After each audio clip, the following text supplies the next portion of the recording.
किंतु यह कब संभव था? एक तो पिता की अभी वर्षी नहीं हुई, दूसरे अभी कोई इच्छानुकूल कन्या नहीं मिली। इसी से माता आजकल कभी कभी दुखित हो जाया करती कि यदि उस समय पार्वती का विवाह हो गया होता तो अच्छा होता। एक दिन उन्होंने देवदास को बुलाकर कहा, अब मैं यहाँ नहीं रहना चाहती, कुछ दिनों के लिए काशी जाने की इच्छा है। देवदास की भी यही इच्छा थी। कहा, मेरी भी यही सम्मति है। 6 महीने के बाद लौट आना, ऐसा ही करो। फिर लौट के आने पर उनकी क्रियाकर्म हो जाने के बाद तुम्हारा विवाह करें, तुम्हें गृहस्थ बना देखें। मैं फिर जाके काशी वास करूंगी। देवदास सहमत होकर माता को कुछ दिनों के लिए काशी पहुंचाकर कलकत्ता चले गए। कलकत्ता आकर देवदास ने 3-4 दिनों तक चुन्नीलाल को ढूंढा, वे नहीं मिले। उसे मेस को छोड़कर किसी दूसरी जगह चले गए थे। एक दिन संध्या के समय देवदास को चंद्रमुखी की याद आई।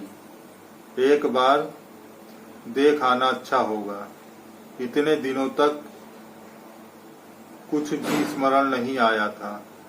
इससे कुछ लज्जा सी मालूम हुई। एक किराए की गाड़ी करके चले। कुछ संध्या हो जाने पर चंद्रमुखी के मकान के सामने गाड़ी आ खड़ी हुई।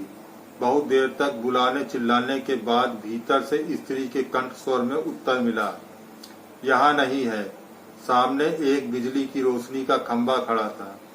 देवदास ने उसके पास होकर कहा, कह सकती हो वह कहाँ गई है?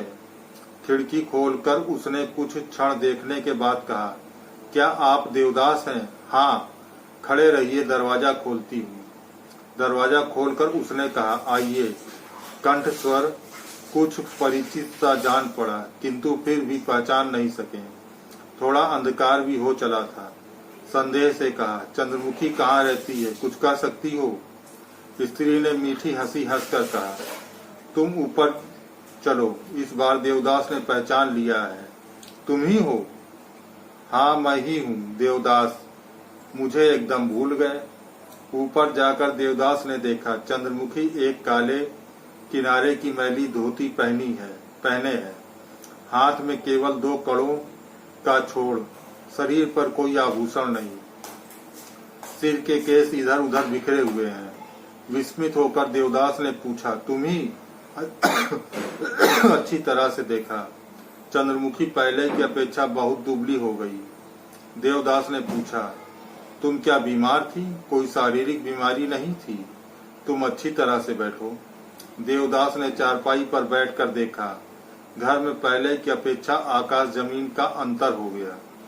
गृह स्वामिनी की भांति उसकी दुर्दशा की भी सीमा नहीं थी। एक भी सामान नहीं था। अलमारी, टेबल, कुर्सी आदि सबके स्थान खाली पड़े हैं। केवल एक सैया पड़ी थी, चादर मैली थी। दीवार पर ये चित्र हटा दिए गए थे। लोहे की कांटियां अब भी गड़ी हुई थी।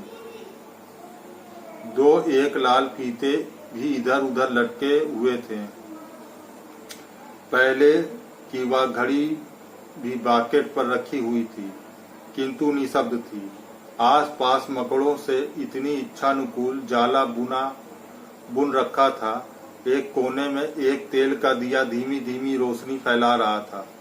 उसी के सहारे से देवदास ने घर की एक नई सजावट को देखा।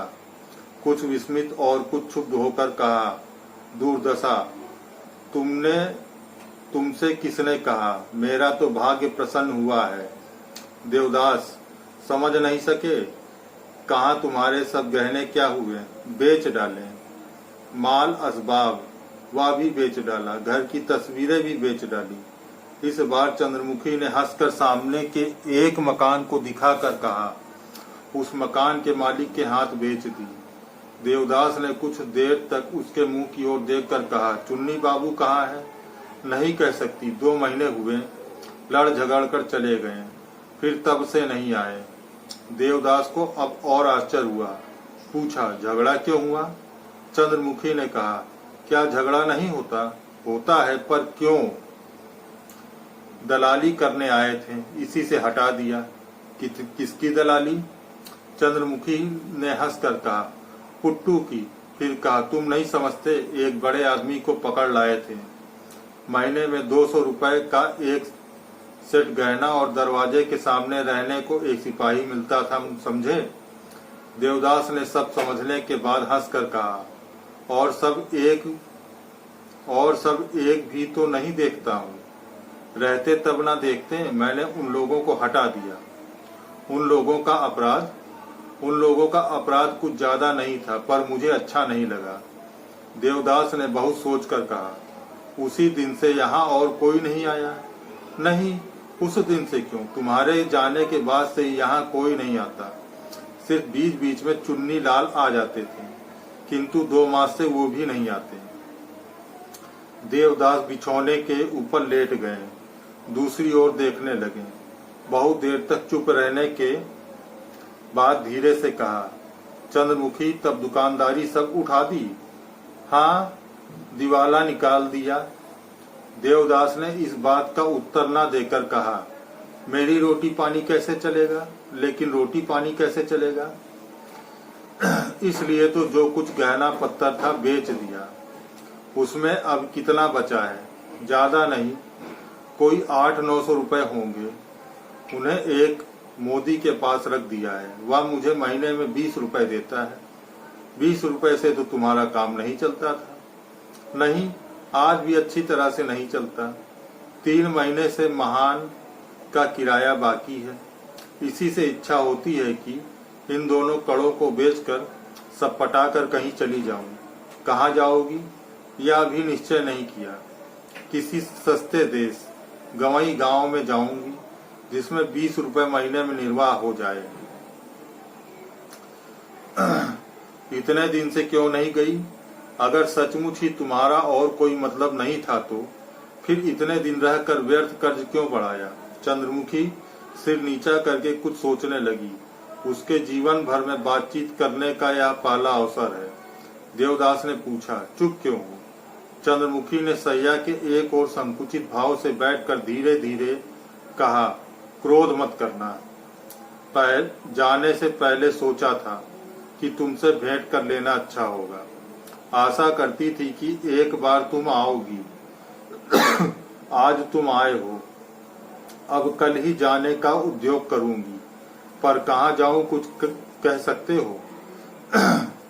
देवदास विस्मित होकर उठ बैठे। कहा, सिर्फ मुझे देखने की आशा से रुकी थी?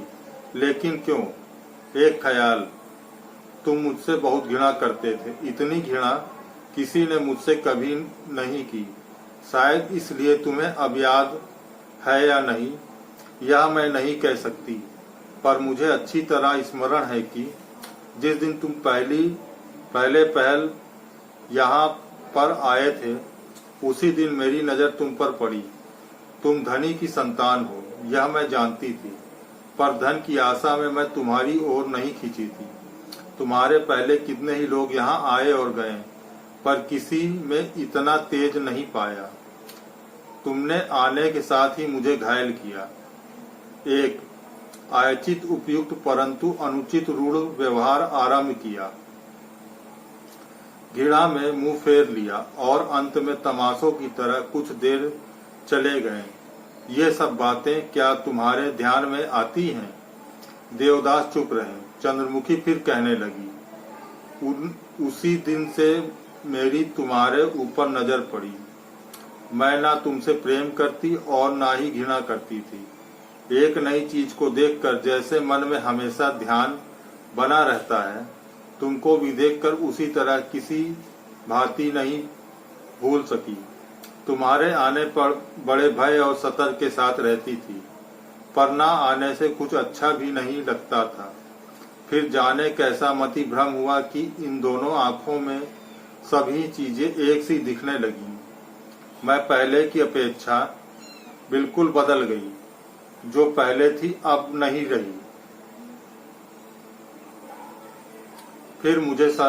फिर तुमने शराब पीना शुरू किया।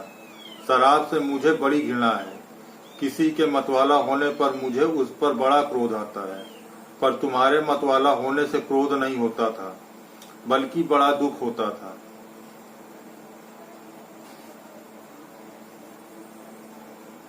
यह कहकर चंद्रमुखी ने देवदास के पांव पर हाथ रखकर डबडबाई हुई आंखों से कहा, मैं बहुत अधम हूँ, मेरे अपराधों पर ध्यान नहीं देना। तुम जितनी ही बातें कहते थे और घृणा करते थे, मैं उतनी ही तुम्हारे पास आना चाहती थी। अंत में सो जाने पर रहने दो, ये बातें नहीं कहूंगी, नहीं तो क्रोध कर बैठोगे। देवदास ने कुछ नहीं कहा। नई तरह बातचीत से उसे कुछ वेदना पहुंचा रही थी। चंद्रमुखी ने छिपा के आंख पोंछकर कहा, एक दिन तुमने कहा था कि हम लोग कितना सहन करती हैं, लांछना, अपमान, जघन्य अत्याचार, उपद्रव की बातें। उसी दिन से मुझे बड़ा अभिमान हुआ, मैंने सब बंद कर दिया। दोस्तों, आज के लिए बस इतना ही। इसके आगे का उपन्यास मैं अपने अगले वीडियो में आप लोगों के सम्मुख लेकर उपस्थित होऊंगा। तब तक के लिए नमस्कार।